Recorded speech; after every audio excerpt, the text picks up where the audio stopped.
The cargo ship was quiet. Only the sound of metal creaking echoed in the dark storage decks. Jared, a young human engineer, moved slowly with a flashlight in hand. The ship had been running scans for hours, picking up strange readings from the back storage bay. He thought it was just another broken sensor, until he heard a soft moan, deep and tired, from behind the supply crates. He stopped. It wasn't a machine. It was someone. He moved closer, quiet, careful, pushing a crate aside. And then he saw her. She was huge, at least 8 feet tall, maybe more. Her skin was a soft shade of blue-gray, almost silver under the lights. Her body was curled up, arms wrapped around her knees. Her clothes were torn, barely covering her thick limbs and wide hips. Her long black hair was dirty, tangled around her horns. She opened one glowing eye and looked at him. "Don't scream," she whispered in broken English. "Please." Jared didn't scream. He stood frozen, heart pounding. What was she doing here? She wasn't part of the crew. She wasn't on the manifest. Was she a stowaway? He tried to speak, but his voice came out dry. "What are you?" She looked down, ashamed. "I'm not human. I'm not pretty. I'm not useful." Her voice cracked like she had been crying for days. She was starving, trembling, and weak. Her body, though massive and powerful, looked like it hadn't eaten in weeks. Jared kneeled down. "Are you hurt?" She flinched at his kindness, then nodded slowly. He reached into his pocket and pulled out a protein bar. Without thinking, he offered it. Her large hand took it, carefully, like she was afraid to break it. She sniffed, then ate fast like an animal. Tears filled her eyes. "No one feeds me," she said. "I'm too big, too strong, not soft enough to breed.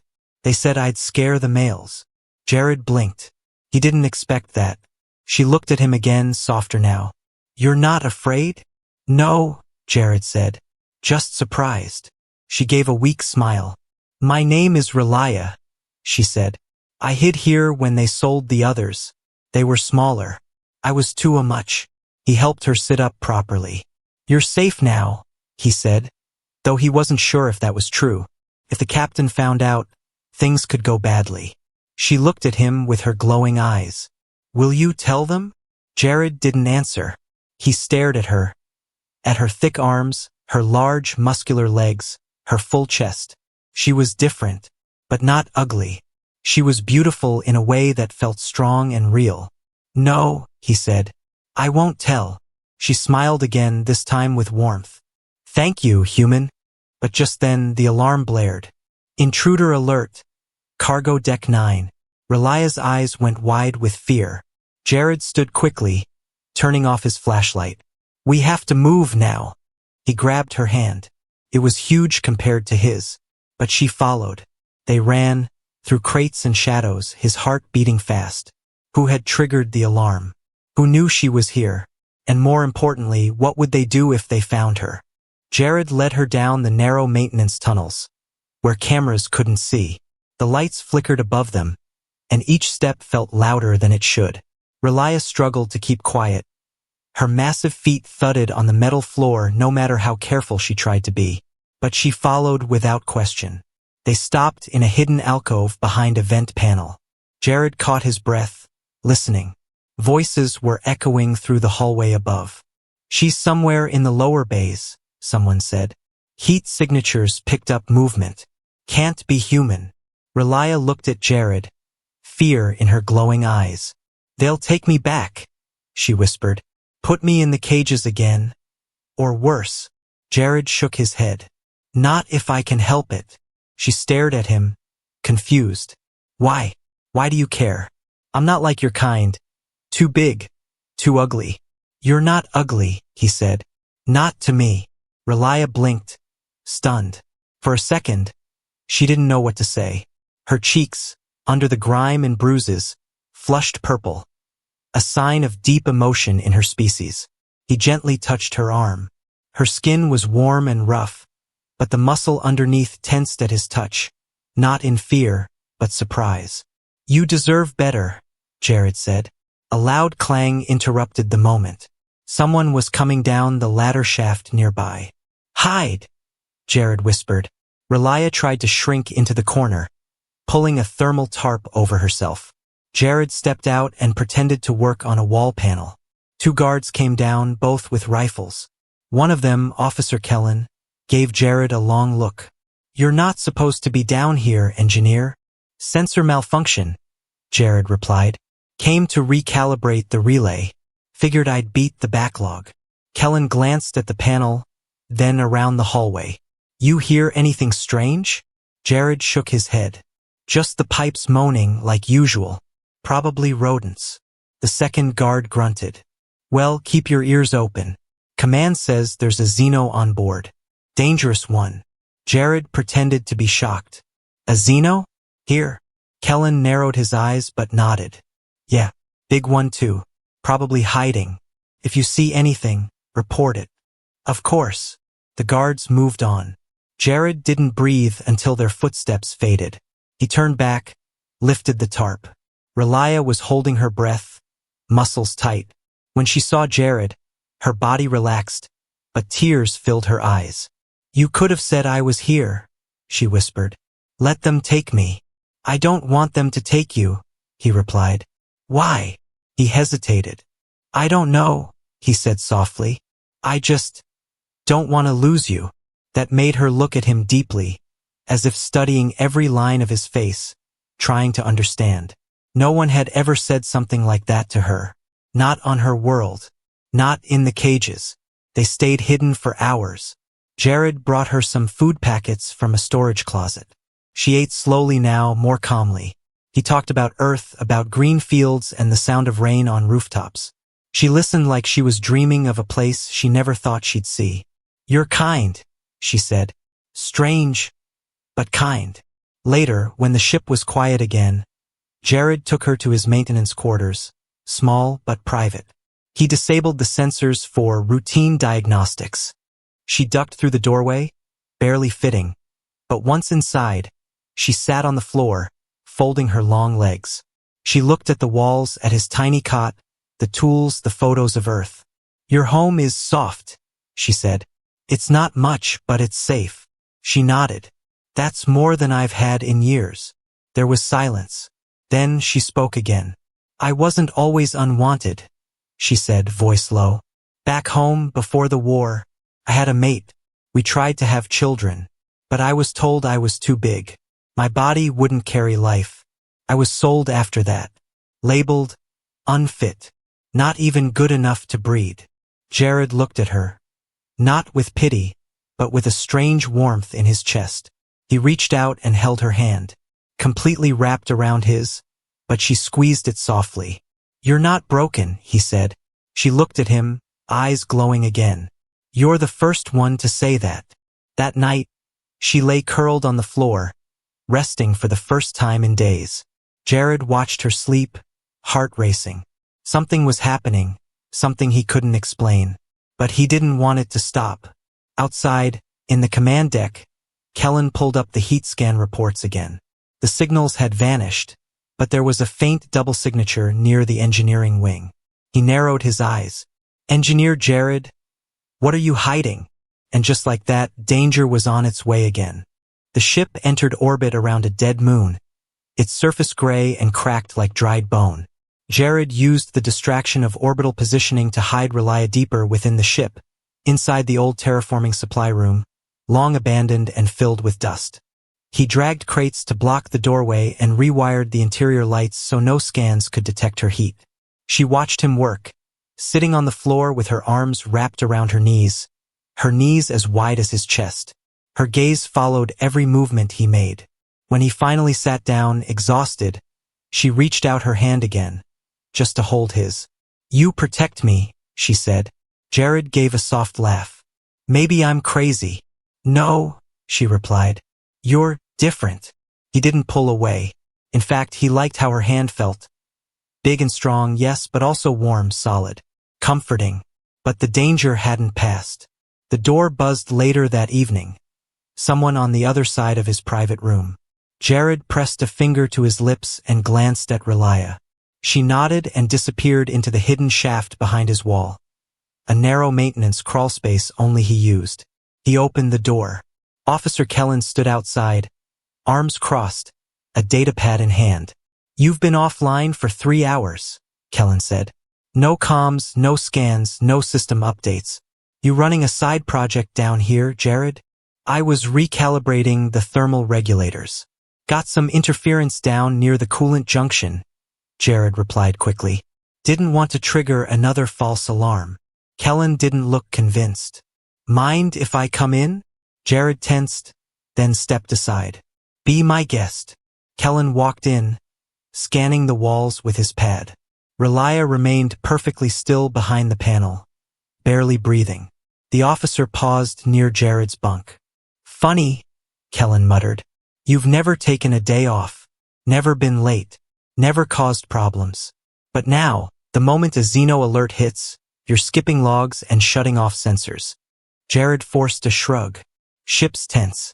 Figured I'd stay busy." Kellen stared at him. "Busy with what, exactly?" Before Jared could answer, a sharp metallic clang echoed from behind the wall. Just one. Barely a sound. But enough. Kellen raised his weapon and moved toward the sound.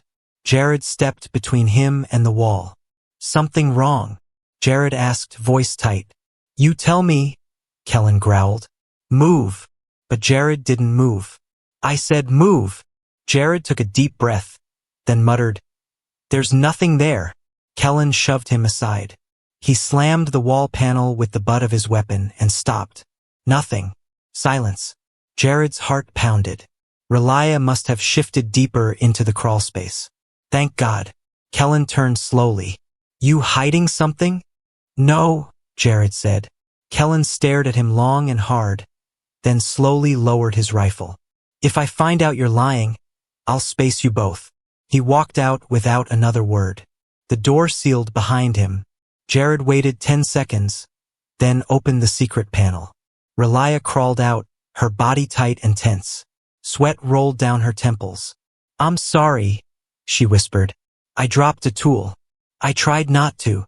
"It's okay," he said. "You were smart to move back." "I can't stay," she said suddenly. "They'll find me, and when they do, they'll kill you too." "I'm not letting you go," he said.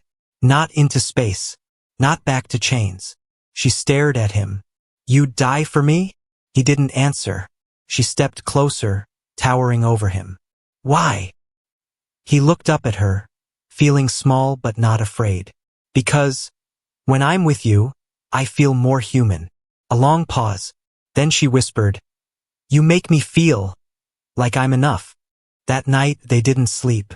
They sat together, speaking softly, about her past, about his loneliness, about the stars and places they'd never see. She showed him the scar across her lower abdomen, a brand that marked her as unsuitable. "I was born bigger than most," she explained. "They said my womb couldn't carry life safely, that it would kill me, so I was sold. No one tried to help." Jared touched the scar gently. "They were wrong." Her breath caught. "You believe that?"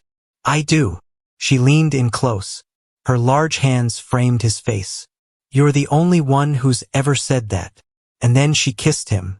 It wasn't gentle, but it wasn't violent either.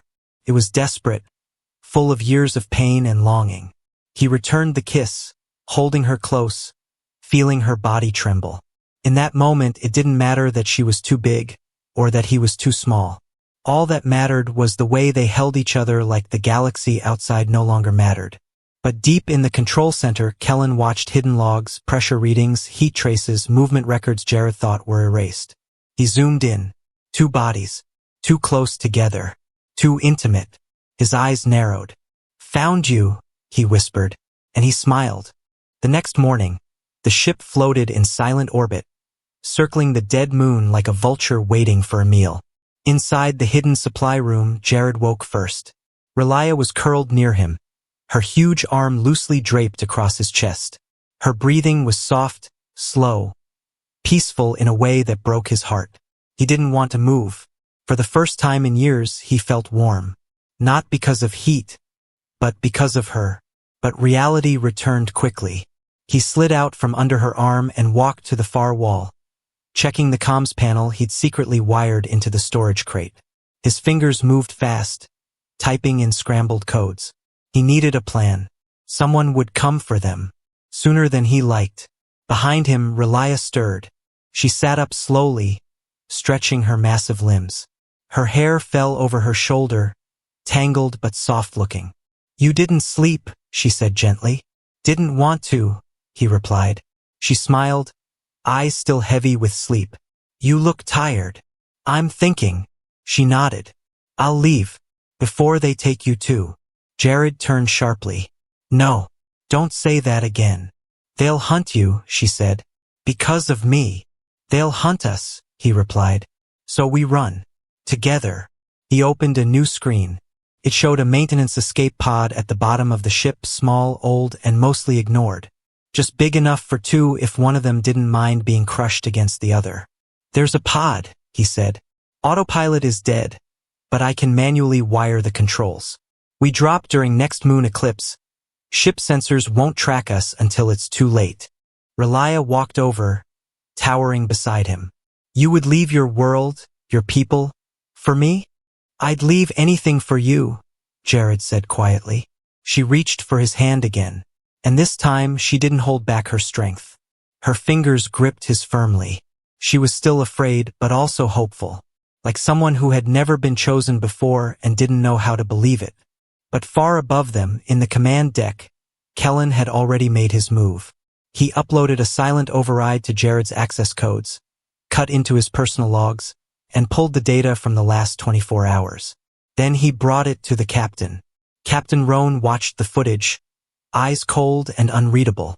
She wasn't shocked by the sight of the giant alien in the engineer's quarters. What caught her attention was the look on Jared's face. How he touched the alien. How she touched him back. "This is unusual," Roan said. "It's disgusting," Kellen snapped. "He's emotionally compromised. If the crew finds out." Roan raised a hand. "We won't tell the crew." Kellen frowned. "Then what?" "We wait," Roan replied. "See where he goes.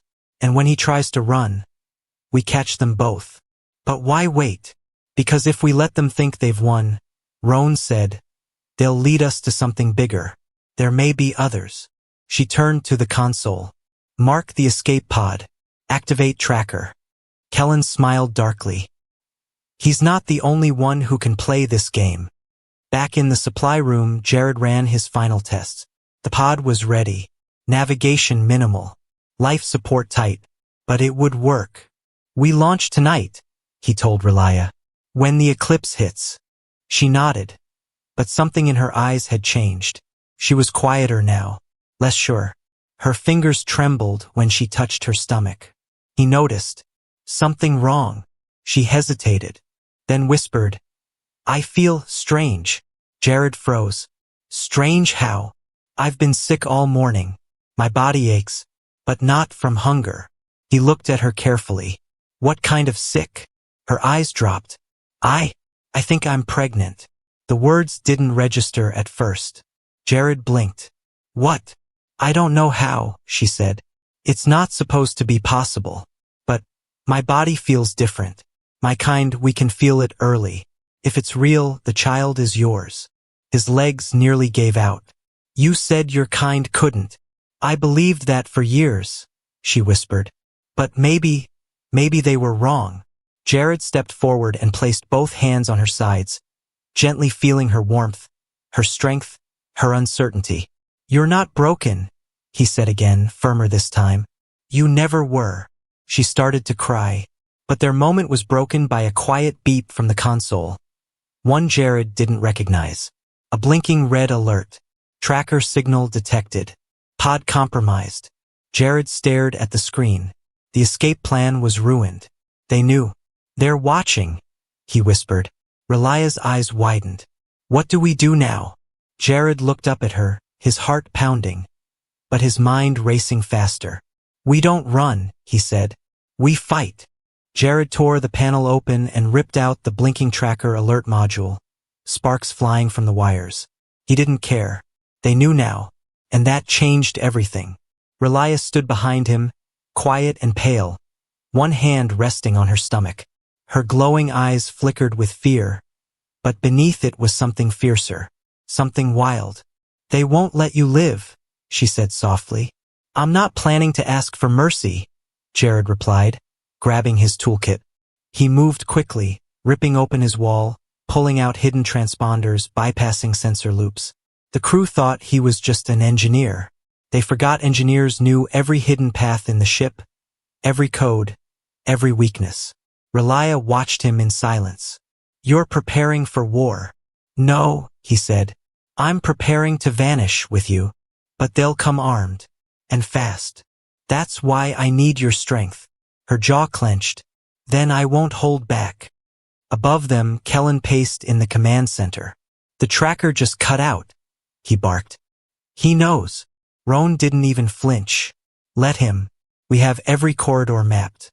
He has nowhere to go." Kellen sneered. "Then let's go fetch him." "No," Roan replied. "We do this right. Quiet. No alarms. No panicking the crew." She looked at the screen, zooming in on the engineering sector. "Seal all exits," she ordered. "Flush him into containment. And when he's cornered, we take the Xeno alive." Down in the lower decks, Jared handed Relia a modified fusion welder, its front sharpened and focused. "It's not a weapon," he said, "but it'll melt through anything in your path." She held it in both hands, testing its weight. "It'll do." Jared pulled open the maintenance shaft. "We can't use the lift shafts, but if we go through the waste compression chute, we'll hit the shuttle bay's lower tunnel. From there." "An old miner's shuttle," Relia said, finishing his thought. "You told me about it. Manual drive. No auto systems. You remember that?" "I listened. Because it was your voice." That stopped him. He stared at her, this towering, scarred, rejected alien woman, and felt something like gravity pulling him to her. "We'll make it," he said. "You, me, and the baby." Her fingers brushed his cheek. "Then let's go." They moved fast. Jared climbed first, Relia behind him. Her bulk filled the shaft, but she moved like a ghost, silent and focused. They dropped into a crawl space above the waist deck, crawling on elbows and knees through greasy tubes. Just then, gas hissed from the vents. Poison. Jared's eyes widened. "They found us." He slammed a nearby vent shut, but the air was already turning yellow. His vision blurred. He gasped. Relia roared. An unearthly, deep growl that shook the walls. She grabbed Jared's limp form, lifted him over her shoulder, and charged forward. Pipes bent around her. Sparks flew from torn conduits. She broke through a wall with her shoulder, into an abandoned storage duct. The gas didn't follow. She laid Jared down and slapped his cheeks. "Breathe," she begged. "Come back." He coughed, then wheezed.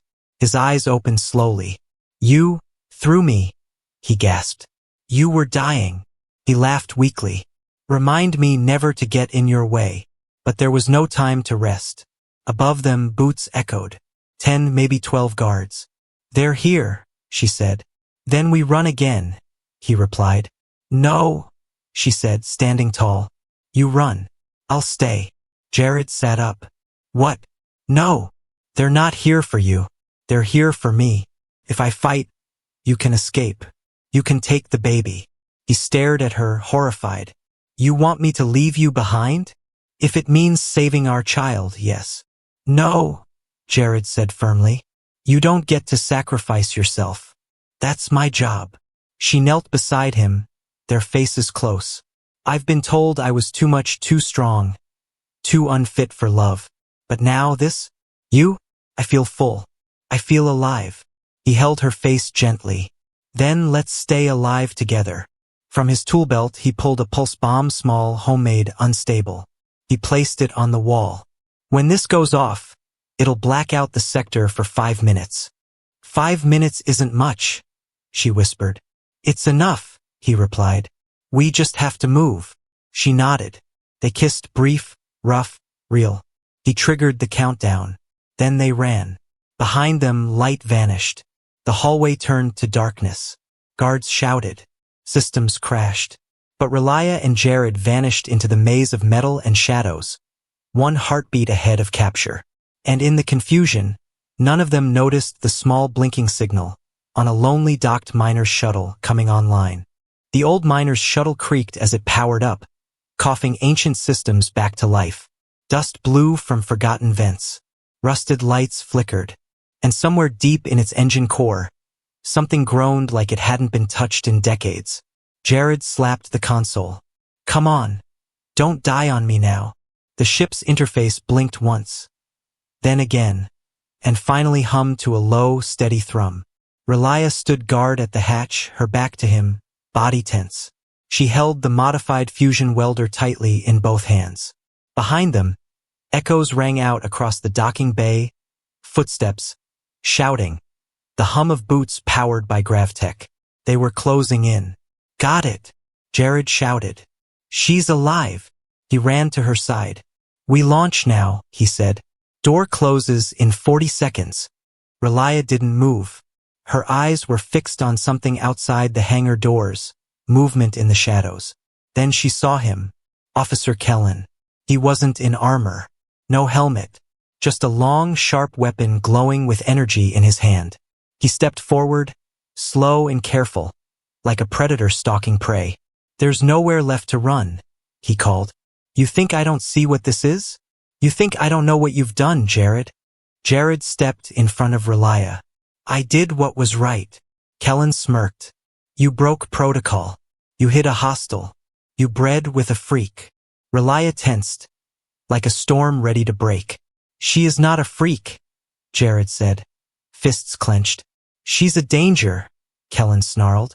You're too blind to see it. Behind him, four soldiers appeared, weapons drawn. The hangar lights pulsed red. Emergency lockdown in 60 seconds. Relia whispered, Go. I'll hold them off. Jared turned to her, heart racing. We do this together. She shook her head. They'll never let us live. They won't have a choice. He turned to Kellen. You said she's a danger. Then let's find out. Without warning, Jared threw a smoke charge at the floor. The bay filled with thick, blinding vapor. Relia charged, her huge body slicing through the fog like a beast. The first guard barely got a scream out before she slammed him into the wall, knocking him out cold. A second fired, missed, and got tackled. Kellen screamed, Stun her! Bring her down! But Relia was faster, stronger. Her body absorbed blasts, her arms broke weapons like they were plastic. Jared leapt into the pilot seat and started the launch sequence. 10 seconds, he shouted. Relia backed toward the shuttle, breathing hard. Her arm was bleeding, but her eyes were wild with fire. She reached the ramp, just as Kellen burst from the smoke, screaming with rage. He raised his blade, charged. Relia spun, grabbed him midair, slammed him to the floor so hard the deck cracked. He groaned, dazed. She didn't finish him. She turned and ran up the ramp, sealing it behind her. Jared looked at her. Are you okay? She nodded but winced. Her side was burned. He grabbed a medkit. You should have killed him, Jared muttered, treating her wound. I'm not a killer, she said. Not unless I have to be. He paused. You're pregnant. You fought like that, while carrying. I won't let anyone take our child, she whispered. The ship shook. They're trying to override the hangar doors, Jared shouted. He hit the thrusters. The shuttle roared. Metal screamed as the old clamps broke free. The bay lights turned red. Emergency override.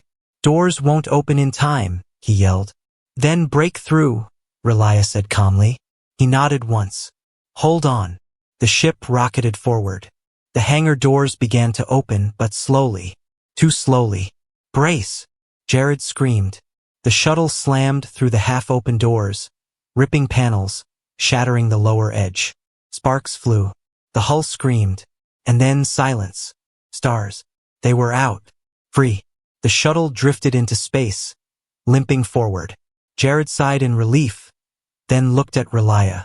She was cradling her side again. He moved to her, kneeling. You okay? She nodded, then looked at him with glowing, teary eyes. I felt it. Felt what? She placed his hand on her stomach. A second heartbeat. she whispered. It's real. Jared's throat tightened. He couldn't speak. They held each other in silence, floating through the stars, battered and bruised, but whole. Back on the main ship, Kellen stood up slowly, blood running from his mouth. His blade lay shattered beside him. Captain Roan walked in, silent. They escaped, he spat. Roan said nothing. She stared at the damage. The wrecked deck, the broken walls. She pulled up a screen tracking beacons. The shuttle was gone from range. They won't get far, Kellen said. Roan turned away. That depends. On what? She paused. On whether the galaxy is ready for a child born of a human and a giant alien who was never supposed to carry life. Her voice was soft, but her eyes were sharp. And far across the stars, in the quiet of deep space, the child's heartbeat was already echoing. Strong, wild, and alive. The stars outside shimmered like frozen fireflies as the old miner's shuttle limped through the black void. Inside, the lights flickered and the recycled air tasted like copper. But neither Jared nor Relia cared. They were alive, and she was pregnant. Jared sat beside her, one arm around her wide shoulders, the other resting gently on her belly. Her body was warm, so much larger than his, yet softer now. Her muscles, once always tense from fear and survival, had relaxed just a little. They had made it out, but they weren't safe. Not yet. Jared checked the NAV screen. 1 week until we reach the Talon Belt, he said. There's an old human colony there, neutral zone. No military. Will they accept me? Relia asked quietly. He looked up at her. If they don't, we'll keep moving. Her eyes glowed softly. You say it like it's easy. It's not, he replied. But I'll carry that weight if I have to. She smiled faintly. You already are. A soft knock echoed from the rear hatch. Both froze. Jared sprang to his feet. Impossible, he whispered. There's no one else aboard. Relia stood slowly, already holding the fusion welder. The knock came again, soft, rhythmic. Jared crept to the hatch and opened the manual viewer. Outside floated a small black orb. Smooth, metallic, unmarked. It's a probe, Jared muttered. Not ours. Before he could finish the sentence, the orb pinged. A soft voice crackled over the comm. To the human Jared and the Xeno known as Relia. We are not your enemy. We are like you. Relia's eyes widened. That voice. I know that accent. Jared looked at her. Your species. No, she whispered. Another outcast breed. Bigger, older, exiled like mine. The voice continued, calm and measured. You escaped something cruel. So did we. If you seek a home where difference is not punished, follow us. The screen shifted, showing coordinates. Planet deep beyond known maps. No trade routes. No government tags. Could be a trap, Jared said. Could be a beginning, Relia replied. He stared at her. This woman who had once hidden in crates, called herself unfit, unwanted. And now, carried his child, stood unbroken and still wanted more. You trust them? He asked. She nodded. I trust hope more than fear. He smiled softly. Then hope it is. He entered the new coordinates. The shuttle hummed, adjusted course, and began its long glide toward the unknown. But not everyone had given up the chase. Back aboard the human ship, Captain Roan stared at a decrypted comm log. The coordinates from the black orb, she had intercepted them. Kellen stood behind her, wounds still fresh, pride shattered. We're following? He asked bitterly. No, Roan replied. Why not? She turned. Because something bigger is out there. A network. A world. Maybe even a future. He scoffed. You want that freak to be free? I want answers, Roan said coldly. What else escaped before her? What else is hiding in the dark? She leaned in closer to the console. And if she truly bears a child from two species that were never meant to mix, that child may change everything. Kellen muttered. You sound like one of those xenophile cults. Roan smirked. No, I sound like someone watching evolution happen in real time. 2 weeks later, the miner's shuttle entered the new system. A lush blue and gold world appeared on the horizon, half cloaked in mist. Dozens of small ships hovered in orbit, but none fired. A message came through, this time in clear human standard. "Welcome home, Relia. And welcome, Jared. You are not alone anymore." As they landed on soft green soil, Relia stepped out first. The gravity was lighter, the air sweeter. And in the distance, towering beings, giants, hybrids, outcasts, watched them quietly and nodded in silent understanding. Jared stepped beside her, holding her hand. "Do you think this is real?" She looked at him, her voice trembling with something like joy. "I think this is the first place I don't feel wrong." He pulled her close, kissed her belly. "Our child will be born in a place where no one says they're too big," he whispered. "And no one calls them unworthy," she added. As the wind blew gently through the golden grass, they walked forward, together. Two broken souls made whole. Two bodies once called mismatched, now forming something new. And far above them, stars blinked. Watching, waiting, witnessing the first of a new kind.